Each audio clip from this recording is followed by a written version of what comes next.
ग्वादर के तारीखी शाही बाजार से जब भी गुजर होता है तो दो बातें हमेशा होती हैं। एक तो वहाँ पर मौजूद फिरोजी दरवाजे और खिड़कियों वाली इमारत नजर आती है, और दूसरा इसी इमारत के नज़दीक रहने वाले मास्टर मंसूर उसके आसपास ही नजर आते हैं। शाही बाजार की तंग और तारीख से लेस गलियों से गुजरते हुए जो इमारत नजर आती है वो वहाँ की इस्माइली बिरादरी का जमात खाना है, जिसकी अपनी एक मुनफरिद तारीख और अहमियत है। अब जबकि ग्वादर नए तर्ज पर प्लान किया जा रहा है तो इसमें इस बिरादरी की क्या जगह होगी, और ये भी सवाल जहन में आता है कि इतने सालों से वहाँ पर आबाद इस्माइली बिरादरी अब कितनी तादाद में और कहाँ मौजूद है, और इस नए ग्वादर में ये खुद को कहाँ देखते हैं। मैं हूँ सहर बलोच और आप सुन रहे हैं BBC उर्दू की पॉडकास्ट। लेकिन इन सब पर बात करने से पहले चलते हैं शाही बाजार की तरफ। शाही बाजार में दाखिल होते ही आसपास दुकानें और पुराने घर एक कतार से सामने आते हैं। ये शायद ग्वादर का वाहिद इलाका है जहां घर खासे नजदीक बने हुए हैं। छोटी और तंग गलियों से गुजरते हुए कई ऐसे मकामात गुजरते हैं जहां पर हलवाई से लेकर चाय का ढाबा और तंदूर आते हैं। इसी तरह थोड़ा और अंदर जाकर बरसगीर की तकसीम से पहले का बना हुआ पुराना मंदिर आता है, जो इस कदर मखदूश हालत में है कि इसके दरवाजे के आसपास जलाए जाने वाले दिए के लिए बनाई गई जगह से इलाका मकी इसकी शिनाख्त कर पाते हैं। दूसरी जानिब जिस इमारत के दूर से नजर आने की बात मैं कर रही थी वो है इस्माइली बिरादरी का जमात खाना, जिसे कम्युनिटी सेंटर या इबादत गाह के तौर पर इस्तेमाल किया जाता है। 2015 में जब ग्वादर बुक फेस्टिवल जाना हुआ था तब भी घुमाने की गर्ज से वहाँ के मकामी लोग इसी गली में लेकर गए जहाँ ये इमारत मौजूद है। हमारे साथ मौजूद ज्यादातर फोटोग्राफर्स और दीगर अफराद भी घूमते घुमाते इसी इमारत के सामने आकर रुके और कुछ देर तक सिर्फ इसी इमारत को देखते रहे। इसकी एक वजह जहां इस इमारत का खूबसूरत होना है, वहीं एक वजह ये भी ख्याल की जाती है कि ग्वादर के शाही बाजार की इन गलियों में जहां आधे से ज्यादा घर और इबादत गाहें मखदूश हालत में किसी मदद या अपलिफ्ट की मुंतजिर हैं, वहीं ये जमात खाना अपने रंगो रोगन और मुनफरिद तर्ज तामीर की वजह से नजरों में रहती है। इस इमारत के बारे में अगर बात करें तो ये बाहर से बिल्कुल पुर्तगाली तर्ज की लगती है और इसे देखते ही अंदर जाने का दिल करता है, लेकिन यहाँ के फिरोजी दरवाजे बंद रहते हैं और बिरादरी के लोगों की तरफ से बताया जाता है कि ये दरवाजे एक बार सुबह सवेरे खुलते हैं और उसके बाद शाम को, लेकिन बाहर से आने वालों के लिए इसे नहीं खोला जाता। इसी जमात खाने के बिल्कुल सामने मास्टर मंसूर का घर है। वो इससे पहले स्कूल के प्रिंसिपल रह चुके हैं और अब भी मकामी सतह पर किसी न किसी स्कूल से मुंसलिक रहते हैं। इस बार जब मेरा बिरादरी के कंपाउंड में जाना हुआ तो वो पहले से ही बाहर खड़े थे और आने की वजह पूछते ही उन्होंने जमात खाने की तरफ देखते हुए बताया कि हमारी बिरादरी जहाँ भी जाती है सबसे पहले वहाँ एक जमात खाना बनाती है। इसके बाद वो मुझे इस कंपाउंड का दौरा कराने के लिए ले गए। इस कंपाउंड में चलते हुए कई ऐसी तामीरात आईं जो कि इस्माइली बिरादरी के साथ साथ ग्वादर की तारीख की भी अक्कासी करती हैं।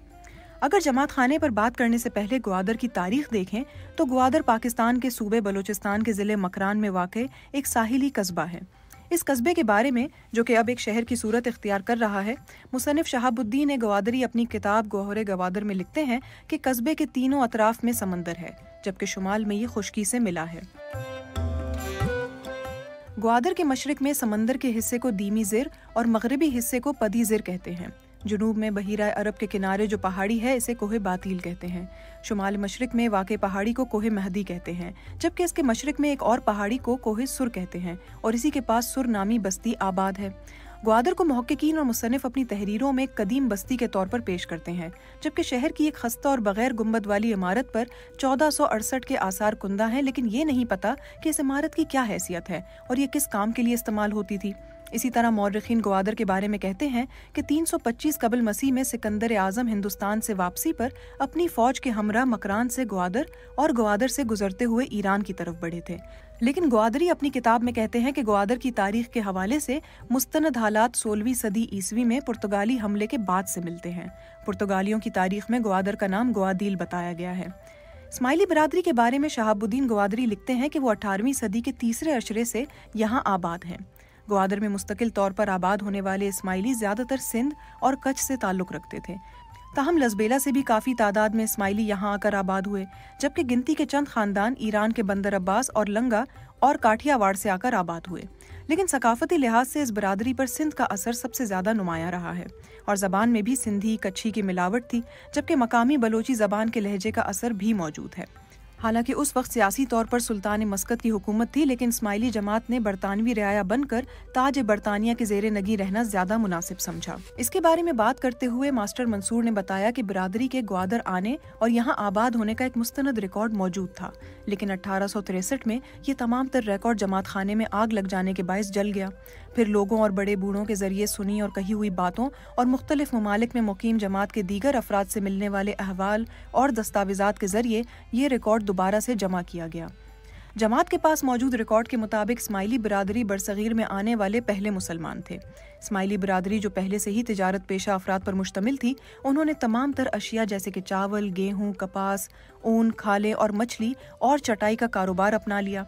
जबकि आते साथ ही जहां वो बरसगीर के मुख्तलिफ इलाकों और शहरों में आबाद हुए, वहीं ग्वादर के शाही बाजार के इस्माइली मोहल्ला में इब्तदाई तौर पर मिट्टी और चटाइयों से एक आर्जी इमारत बनाई गई। 1863 में इस जगह पर आग लग जाने के बाद एक मुस्तकिल इमारत बनाने का मंसूबा बनाया गया। 3 मराहिल से गुजरने के बाद इमारत के पहले मरहले पर 1864 में काम शुरू हुआ। फिर इसी तरह काम चलता रहा और फिर 1874 में एक मरकजी हॉल मुकम्मल हुआ, जिसमें मजहबी रसूमात अदा की जाने लगी।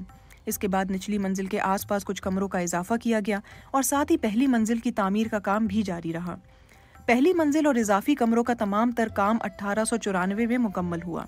रिकॉर्ड के मुताबिक 10 दिसंबर 1894 को इसका इफ्तिताह हुआ, जिसके बाद पहली मंजिल पर मजहबी रसूमात और निचले हिस्से को समाजी कामों, मुसाफिरों की रिहाइश के इंतजाम और जमात के दीगर कामों के लिए वक्फ कर दिया गया। इसी बात का तफसीली तस्करा शहाबुद्दीन ग्वादरी ने अपनी किताब में भी किया है।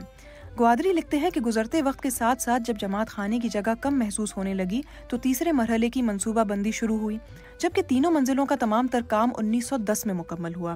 ताहम ग्वादर के उस वक्त के कानून के मुताबिक वहां पर सुल्तानी झंडे के अलावा कोई और झंडा नहीं लहराया जा सकता था, इसीलिए इस्माइली बिरादरी का माई फ्लैग यानी सब्ज और लाल रंग का झंडा नहीं लहराया जा सका था।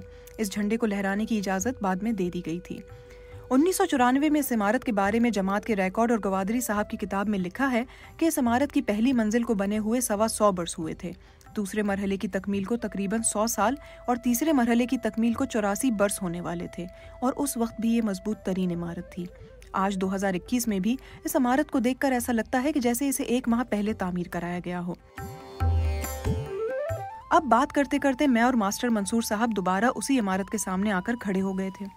इस वक्त इस इमारत के इर्द गिर्द तमाम तर घर गिरने की हालत तक पहुंच चुके हैं। यहाँ पर 500 खानदानों के लिए घर तामीर कराए गए थे। वहीं आज यहाँ पर इक्का दुक्का घरों में लोग रहते हैं, लेकिन तासुर ऐसा मिलता है कि जैसे कोई ना रहता हो।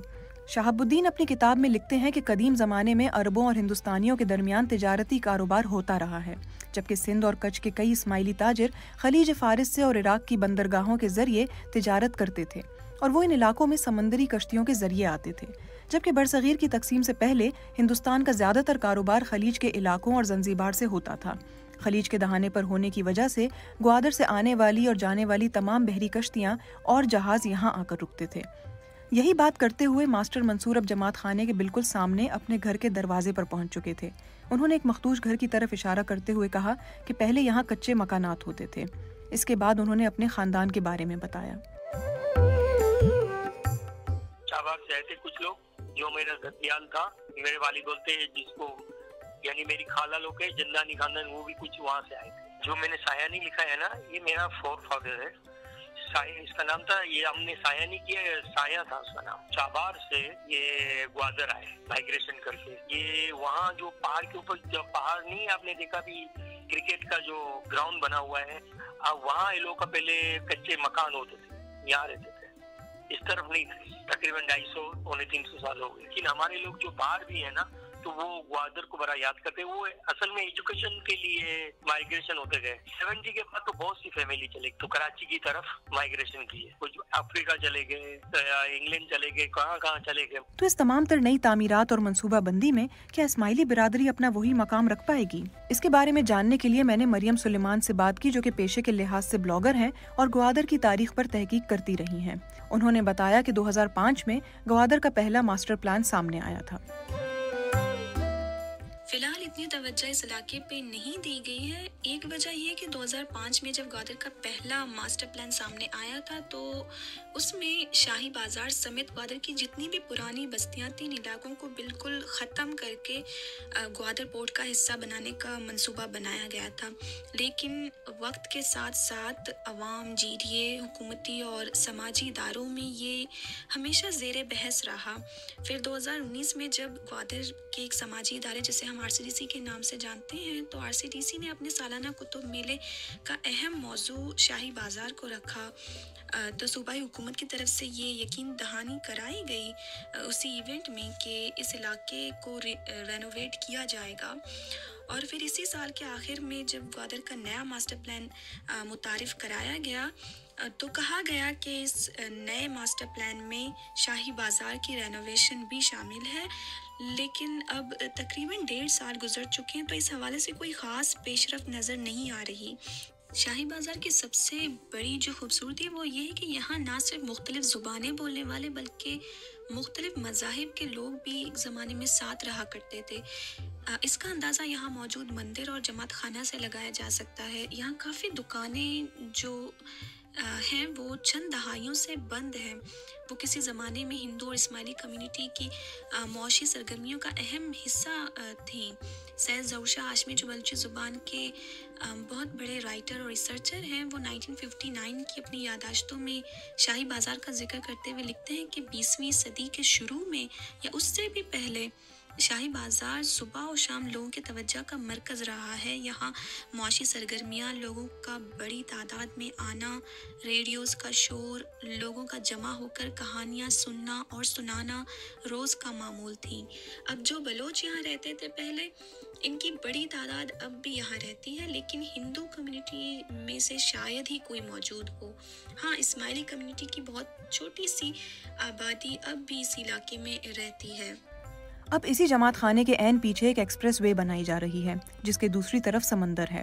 इन मखदूश इमारतों को देखते हुए मास्टर मंसूर भी खामोश हो चुके थे, क्योंकि अब भी कुछ लोग हैं जिन्हें पुराने इलाकों में रहने की आदत है।